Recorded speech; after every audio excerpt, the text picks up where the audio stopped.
America और Iran के समझौते से इस वक्त सबसे ज़्यादा बेचैनी इसराइल में महसूस की जा रही है।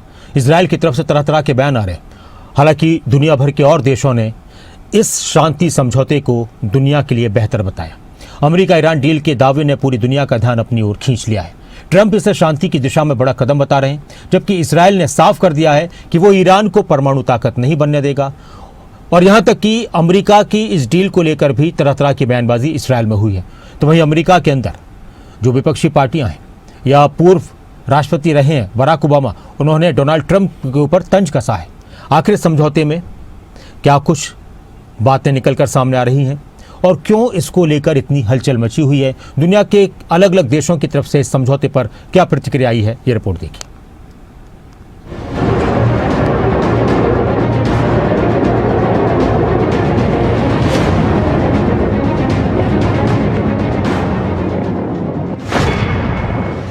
अमेरिका ईरान समझौते पर घमासान। डील हुई लेकिन इजराइल क्यों नाराज? मिडिल ईस्ट में शांति की बड़ी कोशिश। क्या बदलने वाला है वैश्विक समीकरण? कूटनीति की जीत या रणनीतिक चाल? अमेरिकी राष्ट्रपति डोनाल्ड ट्रंप ने दावा किया है कि अमेरिका ईरान समझौता पूरा हो चुका है और इस पर शुक्रवार को स्विट्जरलैंड के जेनेवा में औपचारिक हस्ताक्षर किए जाएंगे। ट्रंप ने कहा कि अमेरिकी डेलीगेशन की अगुवाई उपराष्ट्रपति जेडी वेंस करेंगे। वहीं अलग अलग रिपोर्ट्स के मुताबिक एक अमेरिकी अधिकारी ने बताया कि ट्रंप, जेडी वेंस और ईरानी संसद के अध्यक्ष मोहम्मद बागेर गालिबाफ डिजिटल रूप से समझौते पर हस्ताक्षर कर चुके हैं। हालांकि समझौते का पूरा मसौदा अभी सार्वजनिक नहीं किया गया। डोनाल्ड ट्रंप ने कहा है कि दस्तावेज शुक्रवार के बाद जारी किया जाएगा।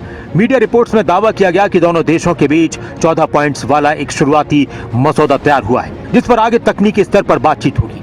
वहीं कुछ रिपोर्ट्स के मुताबिक ईरान को आर्थिक सहायता के लिए करीब 28 लाख करोड़ रुपए का पैकेज मिल सकता है। हालांकि इसकी आधिकारिक पुष्टि अभी नहीं हुई है। वहीं एक तरफ जहां ट्रंप की तरफ से अमेरिका ईरान समझौते की बात कही जा रही है, तो इसी बीच मध्य पूर्व से जो खबरें सामने आ रही हैं वो बेहद चिंता बढ़ाने वाली हैं। दक्षिणी लेबनान में इजराइल के नए हवाई हमलों की खबर ने इस डील पर सवाल खड़े कर दिए हैं। इजराइल ने जब्तार, मरकबा और ख्याम शहर में बमबारी की। लेबनानी अधिकारियों ने इजराइल पर हमले का आरोप लगाया। बताया गया कि हमलों में हवाई हमले और आर्टिलरी से गोलीबारी शामिल थी। इससे पहले भी इजराइल ने बैरूत पर हमला किया था। वहीं इजराइल के प्रधानमंत्री नेतन्याहू का कहना है कि डील हो या ना हो, परमाणु हथियार नहीं बनाने देंगे। अमेरिका और ईरान के बीच हुए परमाणु समझौते की शर्तों की जानकारी इजराइल को नहीं है। समझौता हो या ना हो, ईरान कभी भी परमाणु हथियार हासिल नहीं करेगा, ना आज और ना ही कल। उन्होंने दावा किया कि इजराइल और अमेरिका की सैन्य कार्रवाई ने ईरान से पैदा हुए तत्काल खतरे को खत्म कर दिया है। वहीं इस डील को लेकर इजराइल के पूर्व प्रधानमंत्री नफ्ताली बेनेट ने कहा, चुनाव जीते तो ईरान में सत्ता बदल देंगे। देश में नई सरकार बदलते ही ईरान में शासन परिवर्तन की घड़ी शुरू हो जाएगी। उन्होंने कहा कि उनकी सरकार बनी तो वो ईरान को परमाणु शक्ति बनने से रोकेंगे। नेतन्याहू सरकार का कार्यकाल गृह युद्ध जैसी स्थिति से शुरू हुआ, 7 अक्टूबर के हमले और नरसंहार से आगे बढ़ा और अब ईरान के खिलाफ एक ऐतिहासिक विफलता के साथ खत्म हो रहा है। वहीं अमेरिका में भी ईरान के साथ हुई पीस डील की आलोचना शुरू हो चुकी है। अमेरिका के पूर्व राष्ट्रपति बराक ओबामा ने इस पीस डील पर तंज कसते हुए ट्रंप सरकार पर निशाना साधा। नया समझौता काफी हद तक 2015 के परमाणु समझौते जैसा लगता है, जिससे डोनाल्ड ट्रंप ने 2018 में अमेरिका को बाहर निकाल लिया था। 2015 के समझौते के तहत ईरान ने अपने परमाणु कार्यक्रम को सीमित करने और परमाणु हथियार विकसित न करने का वादा किया था। साथ ही अंतर्राष्ट्रीय निरीक्षकों को ये जांचने की अनुमति दी थी कि ईरान समझौते का पालन कर रहा है या नहीं। इसके बदले ईरान को प्रतिबंधों से राहत मिलनी थी। हालांकि तब उस समझौते में ईरान के बैलिस्टिक मिसाइल कार्यक्रम या हमास और हिजबुल्ला जैसे क्षेत्रीय सहयोगी संगठनों को समर्थन देने के मुद्दे शामिल नहीं थे। इजराइल और उस समय अमेरिका में राष्ट्रपति पद के उम्मीदवार डोनाल्ड ट्रंप ने इन्हीं कमियों की कड़ी आलोचना की थी, इन्हीं बातों की कड़ी आलोचना की थी। इसके बाद 2018 में ट्रंप ने अपने कार्यकाल के दौरान अमेरिका को इस समझौते से बाहर निकाल लिया और ईरान पर कड़े प्रतिबंध लागू कर दिए और अब उसी तरह का समझौता खुद कर रहे हैं। तो वहीं ईरान के राष्ट्रपति मसूद पेजेश्कियान ने अमेरिका और ईरान के बीच हुए नए एमओयू का स्वागत किया। उन्होंने कहा कि अगर इस समझौते की सभी शर्तें पूरी तरह लागू होती हैं तो ये ईरान के लिए गर्व का दस्तावेज बन सकता है। अंतिम समझौता भी आकार लेना बाकी है, लेकिन ईरान हर परिस्थिति के लिए तैयार है।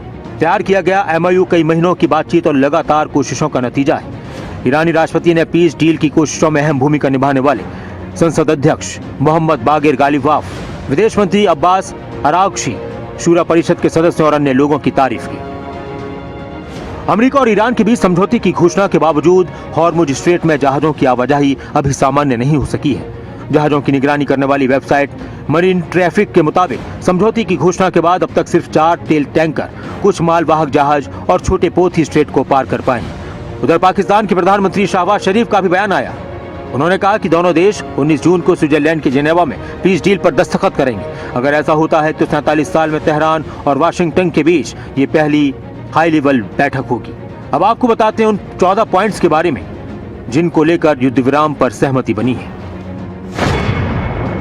पॉइंट 1, ईरान, लेबनान और बाकी सभी मोर्चों पर युद्ध तुरंत बंद होगा। अमेरिका, इजराइल फिर कोई नया युद्ध शुरू नहीं करने की गारंटी देंगे। अमेरिका इजराइल की ओर से भी सुरक्षा की गारंटी देगा। हॉर्मुज से अमेरिकी नौसैनिक नाकेबंदी हटाई जाएगी।